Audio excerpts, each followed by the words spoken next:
Hello pattern lovers, welcome back. It's yet another exciting tutorial and today's video will be all about shoulder that bustier or shoulder line Princess Bustier. Kindly watch this video to the very end to see the easiest method of drafting a well-cropped shoulder line Princess Bustier.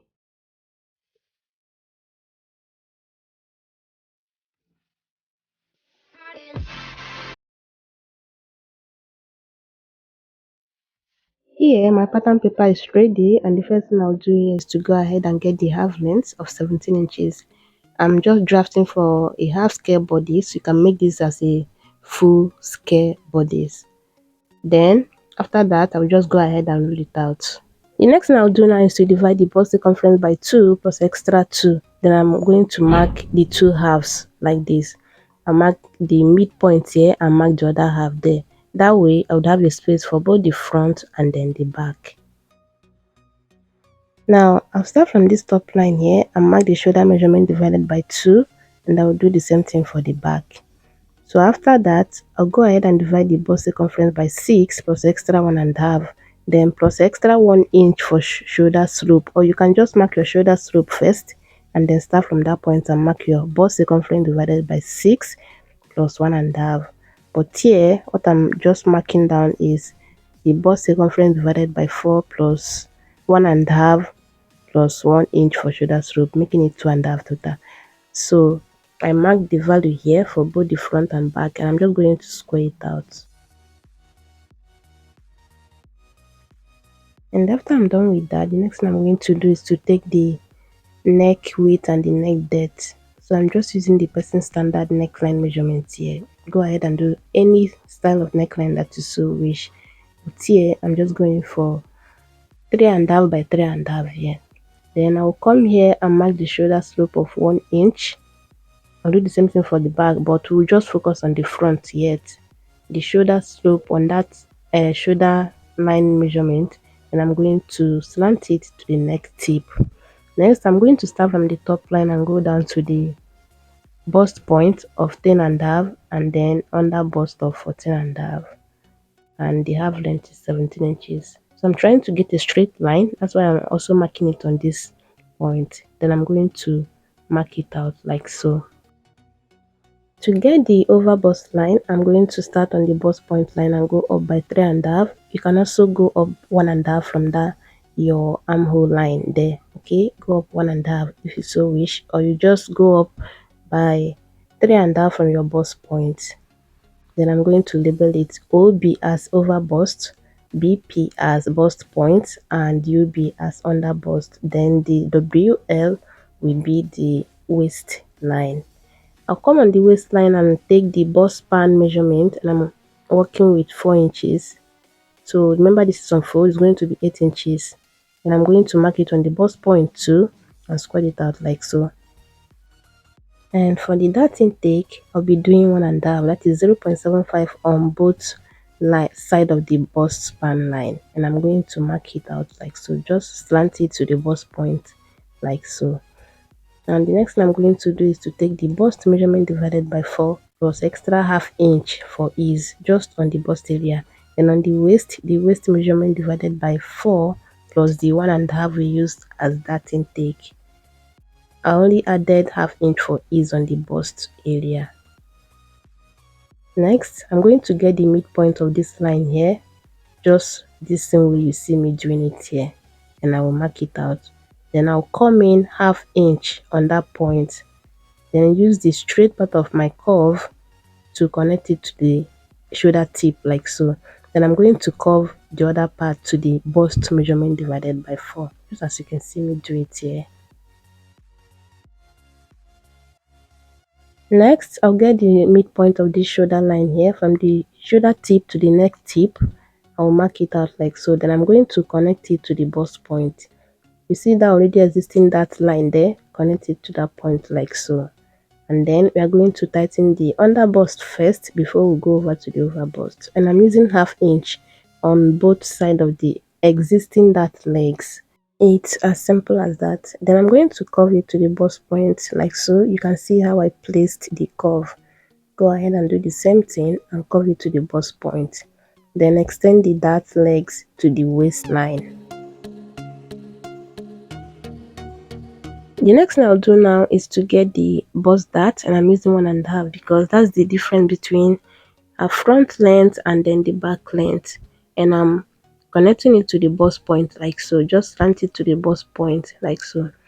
And now come over to the over bust line and mark ½ inch on both sides.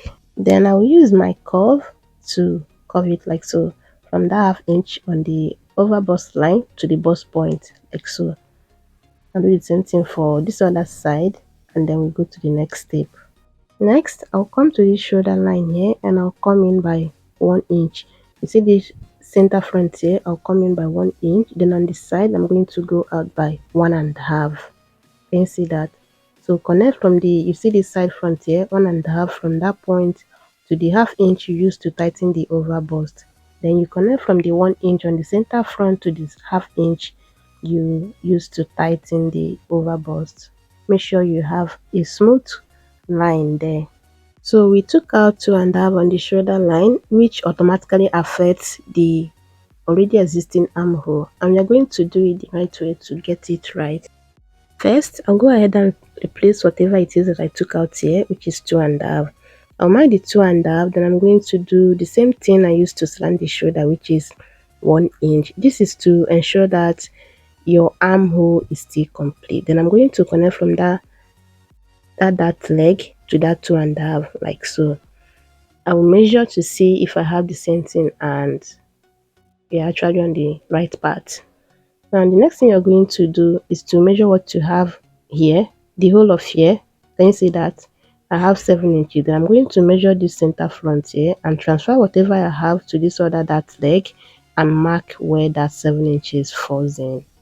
Then I'm going to use the straight part of this curve to connect it to that 2.5. We extended the shoulder, and then I'm going to use the curvy part to connect to the bust measurement divided by 4.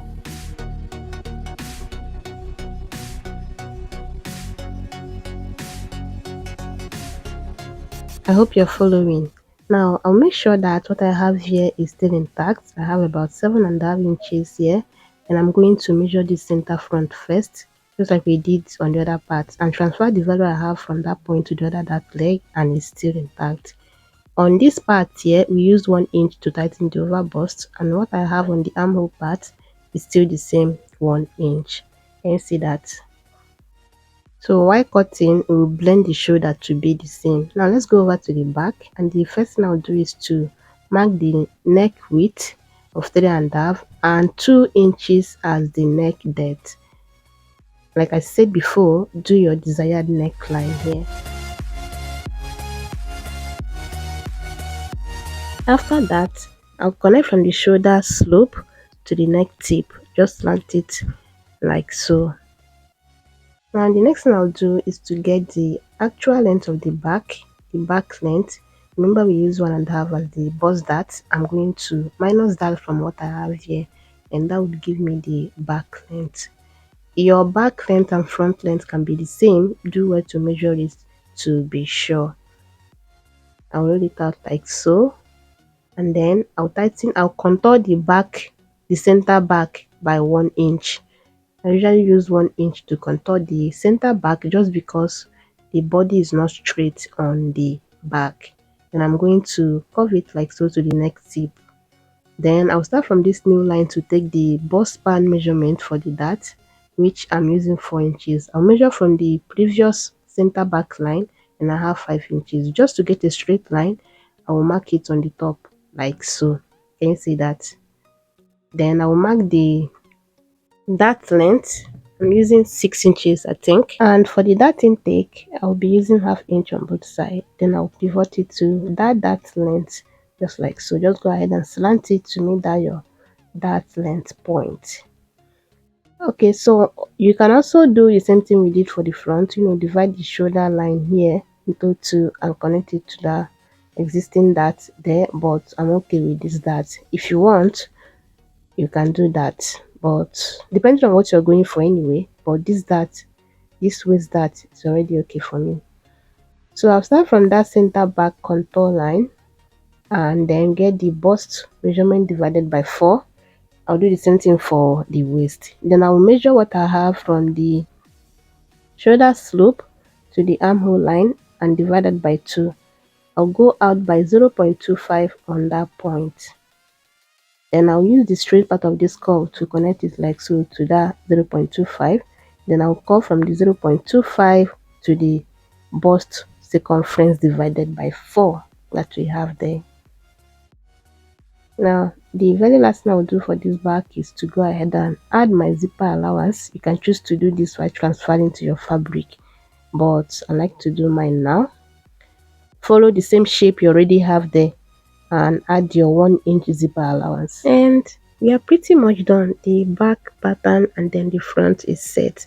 Now to cut, the first thing I'll just do is to go ahead and separate the two patterns, both the front and back. Just go ahead and separate it like so. Then we go ahead and cut the back first before we come back to the front. Depending on what you're going for, you can choose to close the dart on the pattern before you transfer that to the fabric, but I'm just trying to close it here just to get a straight line on this waistline, because after closing it you see that it's no longer straight. So go ahead and do it this same way. You can then decide to tape it down if you want to close it, but I hope you can see the excess on that upper part, you know, when you close the dart. And it's just best, like I say, depending on what you're going for, it's just best you sew the dart instead of closing it on the pattern, except you're doing yoke, and that's why I say depending on what you're going for. After cutting, we go over to the front, and the first thing we do is to get the make sure that the center front and then the side front are equal. You're going to close the dart like so. Start closing it from the bust point to the upper part, just as you can see me do it here. Then after that, you're going to make the shoulder equal. Just go ahead and slant it like so. At this point, you can actually go in, you know, we use 1 inch as the shoulder slope. Now you can do 1.5 if that is what you usually use as your shoulder slope. Can you see that? This way it's equal, and while sewing you don't have to have any shortage on any of the side, if it's center front or the side front. Then slash open the dart to the bust point and close the bust dart like so. Again, start closing from the bust point to the side seam and tape it down with your tape like so. And after closing the bust dart, don't forget to blend in the side seam line like so. It's very important.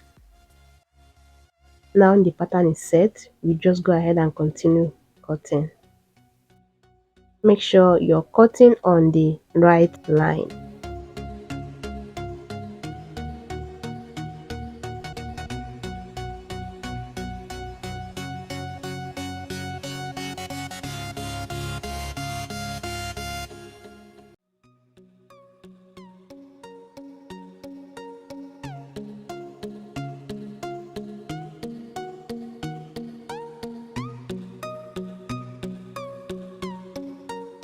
I actually forgot to mention before now that you should clean up the unwanted lines there, especially that previous armhole line, so you don't get confused.